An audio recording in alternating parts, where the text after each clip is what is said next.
Okay, we got the new Revo 3.3 battery in the mail today, and I replaced it from this one that was charging in my last video that kind of burned out. Why, I don't know. But we have the new one in. I've turned it on.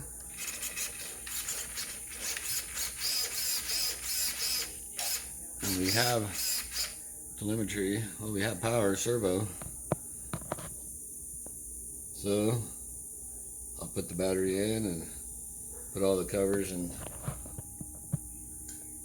things back on, and we'll give her a go.